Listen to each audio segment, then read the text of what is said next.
Hello again. Today I'm going to give you a brief overview of Leviathan chapters 16 through 18. Starting with chapter 16, we get the idea of what it means for one person to represent another. The title of the chapter is Personated, so this notion of personhood has a specific meaning in this chapter that we're not going to find in other philosophers. For example, he's not here exploring free will or knowledge or the like. But it seems to me that the definition of personhood that he's using here is some sort of legal entity. And so if we look carefully at the first distinction in the first paragraph in the chapter, he makes a distinction between natural person and artificial person. A natural person is one who speaks for themselves, who owns themselves. And an artificial person is one who speaks for somebody else or represents somebody else, is made by somebody else. The next distinction is between an actor and an author. So an author is someone who owns themselves, it has the authority for themselves. An actor is an individual who is representing somebody else or is acting on the authority of something else. So whenever the actor acts on the authority of somebody else, makes decisions for that person, then because of that, through that decision making, binds the author to the decisions that have been made, holds them responsible for those things in virtue of having that authority given by the author. So this is important because what you have are parties to a contract who are going to create this sovereign.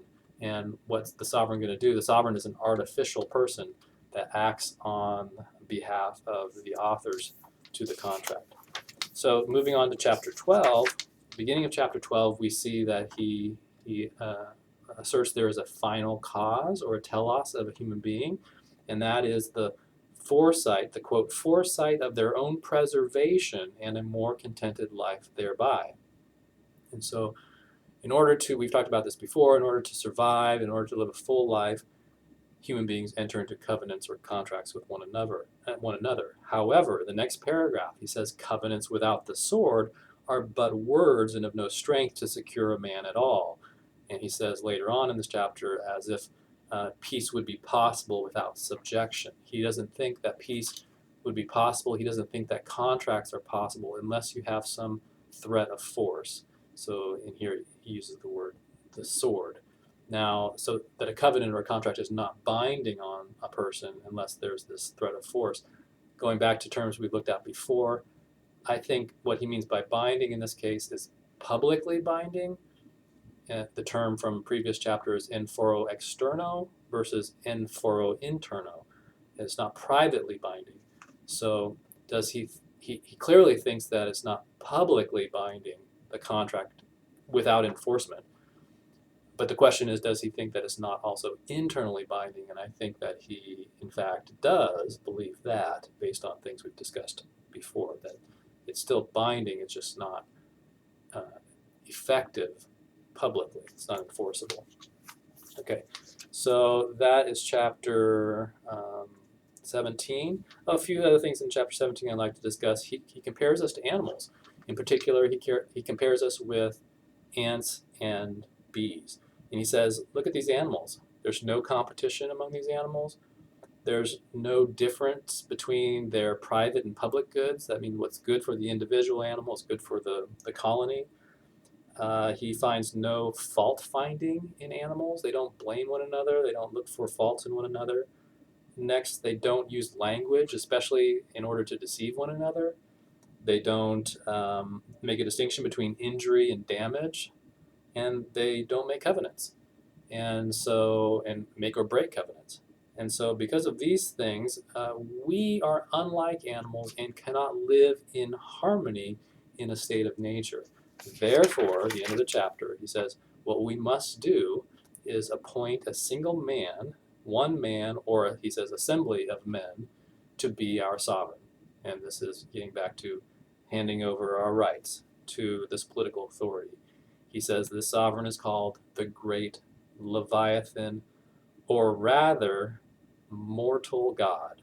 And he explains this sovereign in terms of this. In this, he says, in him consists the essence of the commonwealth, which to define it is one person of whose acts a great multitude, by covenants with another, have made themselves every one the author, to the end he may use the strength and means of them all, as he shall think expedient for their peace and common defense. And so this Leviathan is acting for their peace and common defense, but he is acting on their authority.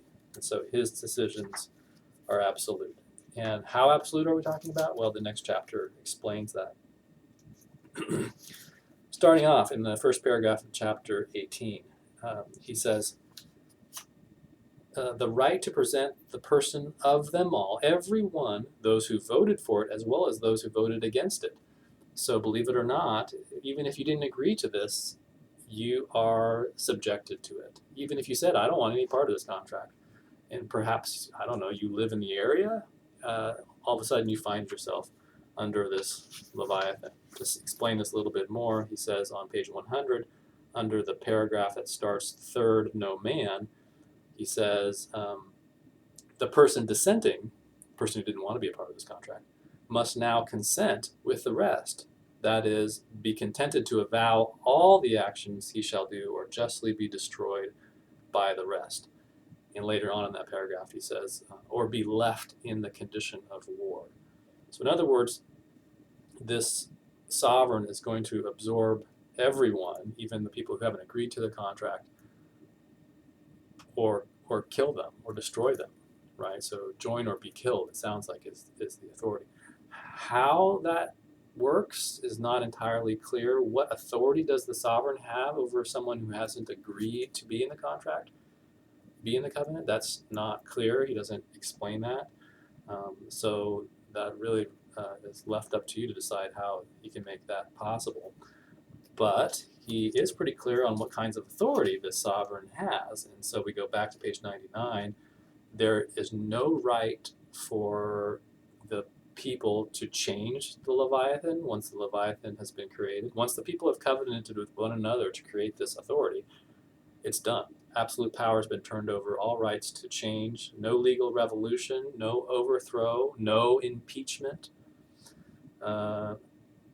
and there's no injustice. There's every man has also given the sovereignty to him who bears their person, and therefore if they depose him, they take from him what is his own, and this again injustice. So I'm sorry, there's no, it is injustice. Going back to the use of the terms just and unjust are defined entirely in terms of this contract, entirely in terms of this Leviathan's authority.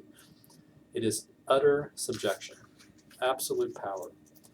And so the minority has no right to protest, he says on page 100. Also, there are no accusations that can be brought against this authority. So you can't say that the authority did anything wrong, even one mistake, nothing. Everything the authority does seems to be by definition just because he has the authority. Next, on page 101, there's nothing that the sovereign does that is punishable. There is no free speech. It's entirely what the sovereign decides should be allowed in the society. The sovereign is the absolute rule maker. Page 102, the sovereign is the judge. The sovereign is the war maker. The sovereign makes all appointments in the administration. The sovereign is the rewarder and the punisher. And the sovereign has sole authority to assign titles and honors. Okay, so that about sums up those 3 chapters. I hope that helps a bit, and I look forward to seeing your post on the discussion board.